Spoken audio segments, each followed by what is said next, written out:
नमस्कार दोस्तों, कैसे हैं आप सब। आशा करती हूँ बहुत बढ़िया होंगे। आज का हमारा विषय है नारी। मैं नारी हूँ, मैं शक्ति हूँ, मैं शक्ति स्वरूपा हूँ। चलिए इसी पर आधारित एक कविता आपको सुनाती हूँ कि मैं नारी हूँ। हाँ, मैं नारी हूँ, मैं अपने लिए नहीं दूसरों के लिए जीती हूँ। हाँ, मैं नारी हूँ, मैं क्या करूँ, मेरा अस्तित्व क्या है, मेरी पहचान क्या है, आखिर मैं हूँ कौन। यही सोचती रहती हूँ, यही सोचती रहती हूँ। हाँ, मैं नारी हूँ। लोग कहते हैं तुम गृहिणी हो, तुम लक्ष्मी हो, तुम शक्ति हो, तुम काली हो, तुम सरस्वती हो। पर मैं ये सोचती हूँ कि क्या है इसमें सच्चाई। क्या सचमुच मैं शक्ति हूँ, क्या सचमुच मैं नारी हूँ, क्या सचमुच मैं लक्ष्मी हूँ। जब मैं इस पे विचार करती हूँ तो मुझे यही आभास होता है, तो मुझे यही आभास होता है कि देख लो मेरा इतिहास, तुम देख लो मेरा इतिहास। वो तो सिर्फ यही बताता है, वो तो सिर्फ यही बताता है कि तुम कोई शक्ति नहीं, तुम कोई लक्ष्मी नहीं, तुम कोई गृहिणी नहीं, तुम तो सिर्फ और सिर्फ एक भोग्या हो। अरे मेरा इतिहास तो भोगों से भरा रहा है, मेरा फिर अस्तित्व ही क्या रहा है, मेरा फिर अस्तित्व ही क्या रहा है। मेरे मन में ये विचार आता है कि आखिर मैं हूँ कौन।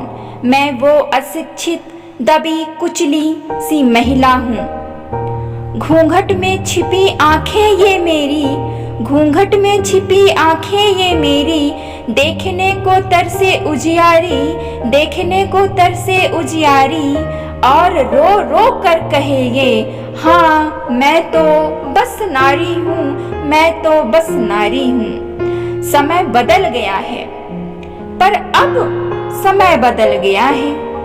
अब मन में उम्मीद जगी है, अब मन में उम्मीद जगी है आशाओं की, और अधिकार मिले हैं मुझे। ज्यादा तो नहीं कहूंगी, ज्यादा तो नहीं कहूंगी, पर फिर भी कुछ तो अधिकार मिले हैं मुझे, कुछ तो अधिकार मिले हैं मुझे। अब लगता है साकार होंगे मेरे सपने, अब लगता है साकार होंगे मेरे सपने।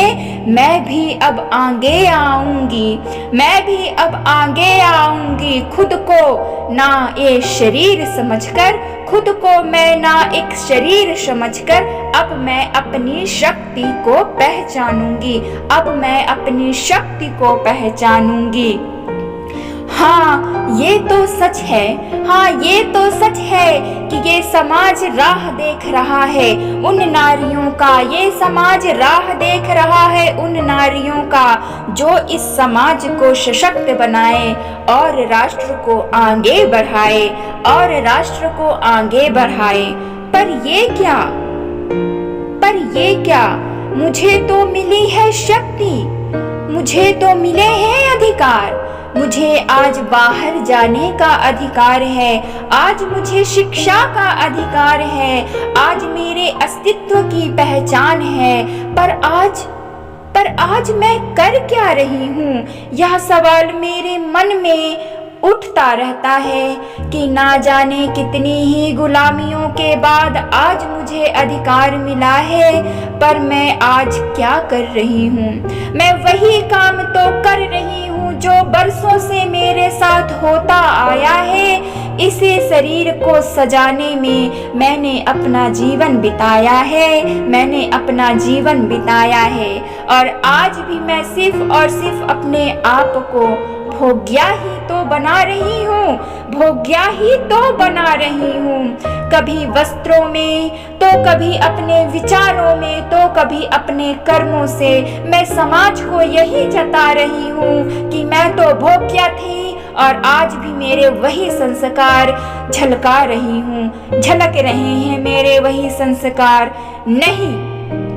रोक हमें लगानी है ऐसी कुत्सित विचारों पर, रोक हमें लगानी है, वरना वह इतिहास दूर नहीं, वरना वह समय दूर नहीं, जहां मैं फिर से वही चार दीवारियों में गिनी जाऊंगी और सिर्फ भोग्या ही कहलाऊंगी, और सिर्फ भोग्या ही कहलाऊंगी। दोस्तों, इस कविता के माध्यम से मैं यही बताना चाहती हूँ कि किस प्रकार से एक नारी को सिर्फ भोग्या माना गया है और उसका अस्तित्व पूरी तरीके से समाप्त हो चुका था। अब हमें समय मिला है, अब हमें अपने आप को भोग्या नहीं शक्ति साबित करना है और समाज राष्ट्र के लिए एक उदाहरण पेश करना है। अगर आपको मेरी यह कविता अच्छी लगी तो प्लीज़ मेरे इस चैनल को सब्सक्राइब कर लें, लाइक शेयर कमेंट करें ताकि मेरा उत्साह वर्धन हो सके।